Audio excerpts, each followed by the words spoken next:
Get off quickly, you fool! Having regained my memory, I vowed to abandon the husband and in-laws who had subjected me to this. Where am I? My name is Meg, and I'm 28 years old. When I woke up, I found myself lying in a hospital bed. As I was confused why I was there, I heard footsteps, and a man rushed into the room. He approached me with an angry look on his face, but I didn't recognize him at all. I don't know this person. Excuse me, but who are you? Meg, are you kidding me? If you're awake, you must be fine, so leave the hospital right away. Being hospitalized is such an overreaction. You're dragging me into this mess. He yelled at me like that. How rude of him to shout at me upon our first meeting. Hearing his raised voice, a nurse and a security guard came running and took the man away. As I was still frozen in shock, my mother, Mary, entered the room, with her eyes filled with tears. Meg, you're awake. I'm so glad. We were so worried about you. But I had no idea what she was talking about. My poker-faced brother Jake was also crying for some reason. My father, Ken, was also teary, stood behind them.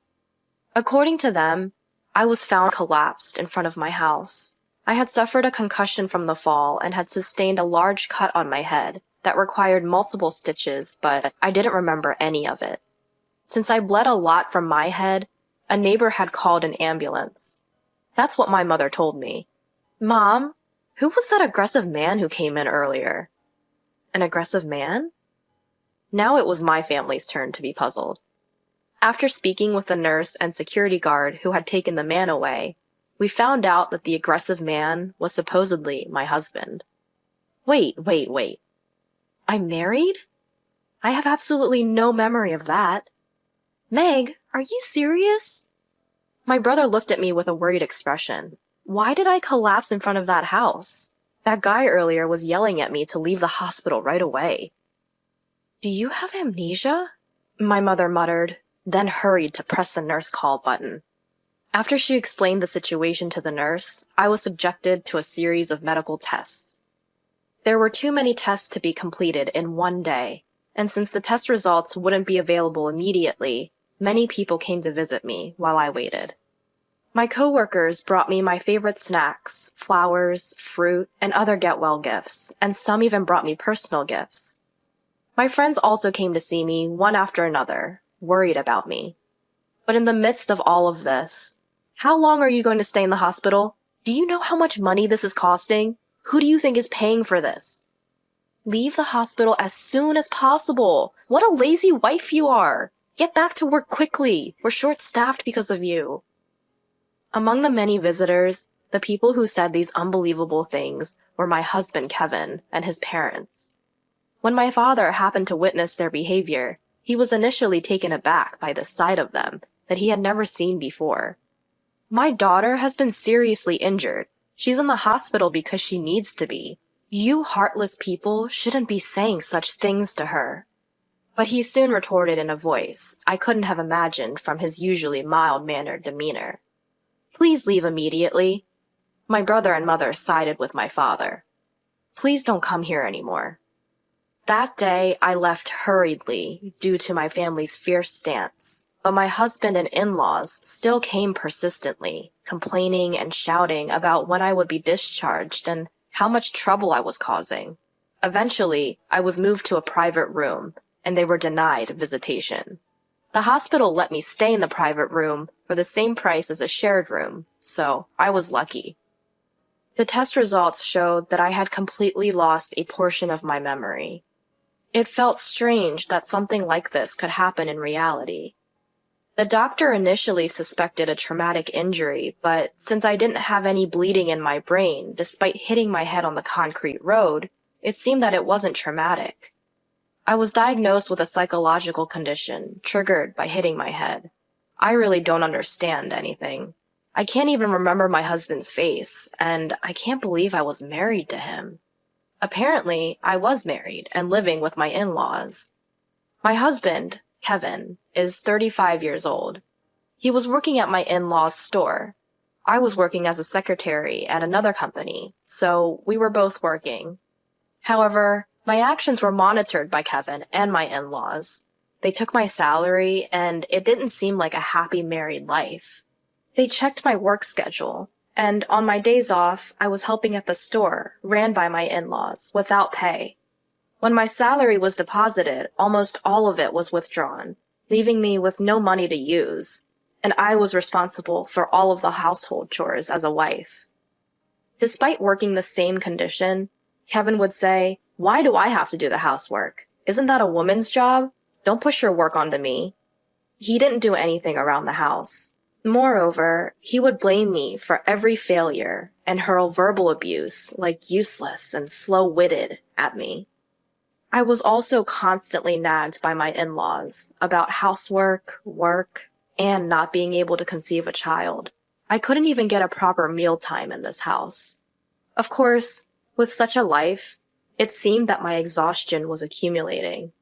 Kevin used to drive me to and from work, but it wasn't out of love. It was to monitor me, so I wouldn't waste money or take detours.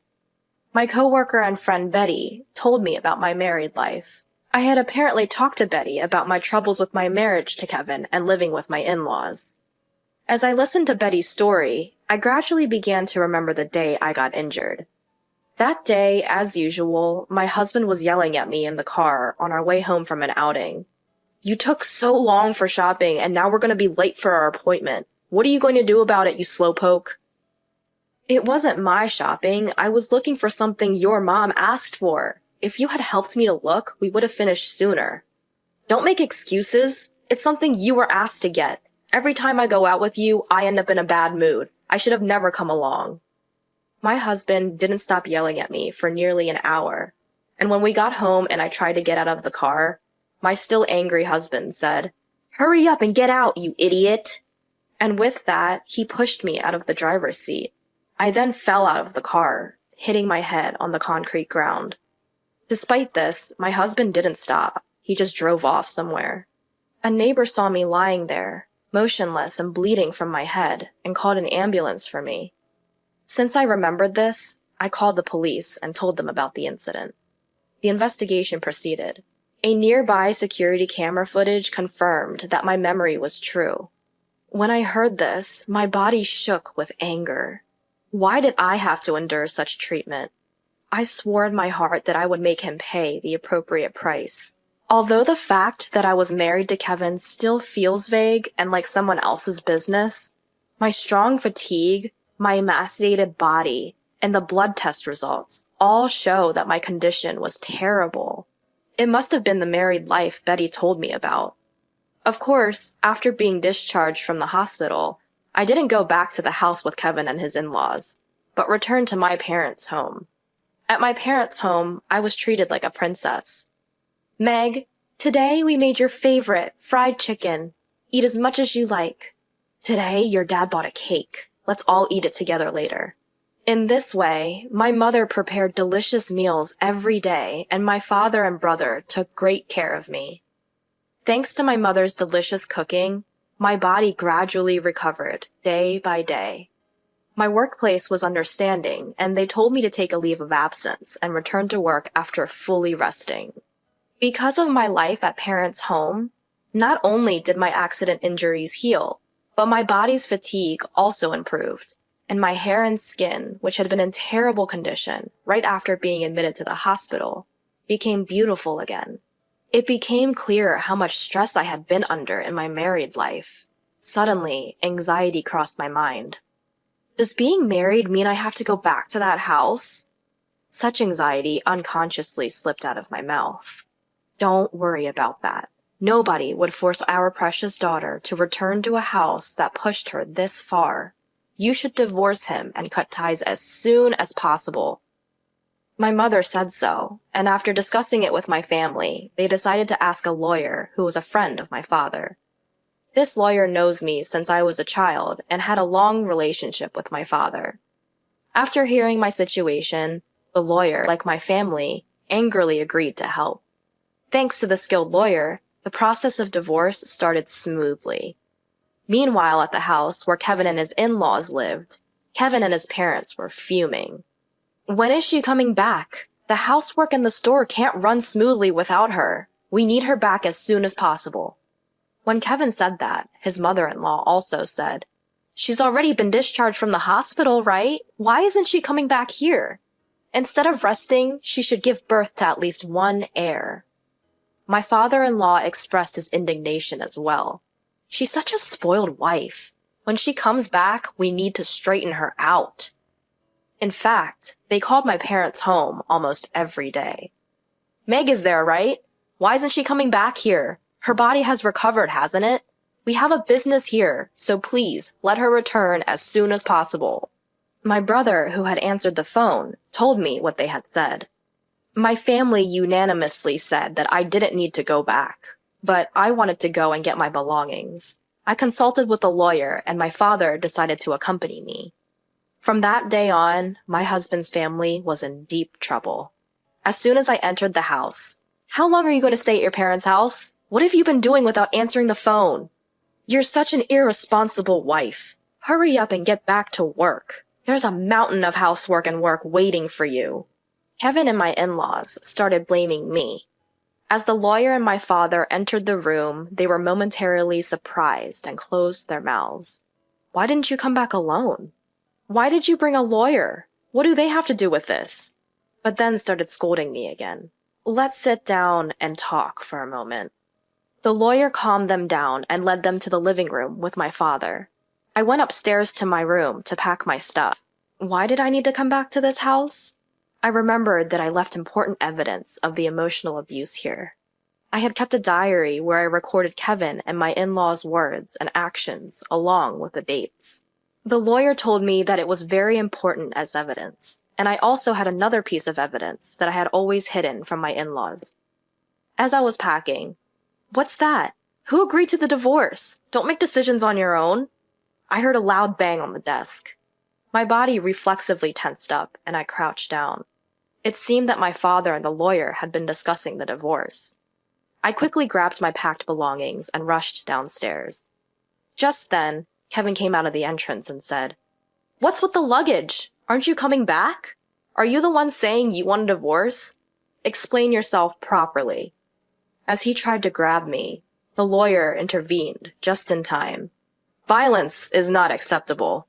"I'm not being violent. I just want to talk to her." "Hey, you need to talk first." As he tried to approach me again, the doorbell rang with a ding-dong. "Yes? Who is it?" My mother-in-law answered the intercom. "We are the police. Is Kevin Davis at home?" Kevin Davis is my husband's full name. "What business do the police have here?" My mother-in-law's voice trembled. "Could you please open the door if Mr. Davis is present?" the police continued. My mother-in-law hurriedly approached and opened the door. "Excuse us. Which one of you is Kevin Davis?" "That's me," my husband replied. "Kevin Davis, you are under arrest for suspicion of assault. Please accompany us to the station."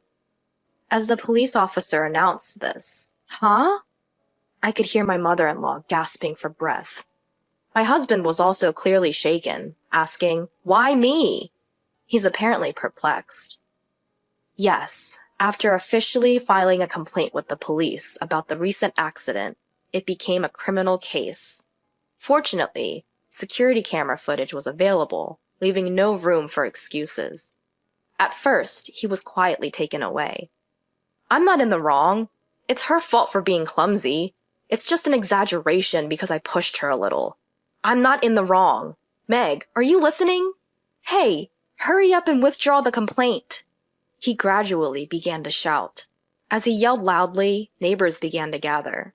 At the entrance, "Kevin, why? How come, Kevin?" my mother-in-law cried out. My father-in-law seemed completely dumbfounded. Ignoring my in-laws, my father, the lawyer, and I left the house. Since then, we sent a certified letter demanding a divorce to my in-laws and my husband, citing the incident and the ongoing emotional abuse. The emotional abuse was meticulously documented in the diary I had retrieved from the house. And that day, when Kevin slammed his head on the table and raised his voice, my memory had fully returned. The situation during the emotional abuse had come flooding back, all at once. The voice notes on my smartphone also had careful records of the verbal abuse, and there were a staggering number of them. Nearly 100 records had been left in about a year. There were not only records of verbal abuse from my husband, but also from my in-laws. The triggers were really trivial things, like dinner being a little late or the bath not being prepared. There were recordings of being harshly scolded for such things. Meg, it's already 7 p.m. and you haven't prepared dinner yet? Why can't you do something as simple as that? Stir fry again? You can't even consider our health. You're really a failure as a wife. What are you trying to sit down for? You don't have time to sit and eat with us. You still have work to close up the store. You're really useless. Such voices from my mother-in-law, and what? The bath isn't ready yet? I told you I wanted to get in right after dinner, didn't I? What have you been doing? You're messing up my schedules. You're really slow at everything. Can't you do anything right without being told? Voices like that from my husband were recorded many times. There were all sorts of verbal abuse, such as being called a failure, useless, a slacker, and slow-witted.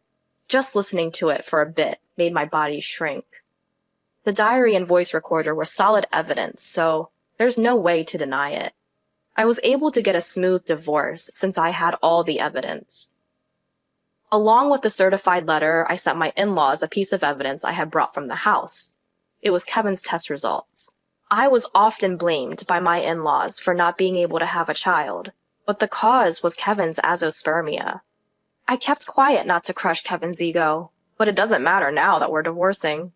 They must have been looking forward to an heir, but they probably couldn't have imagined that their son was the cause of infertility. Kevin was then prosecuted, but even in court, "It's her fault. Bring her here. I did nothing wrong," showed no remorse, yelling.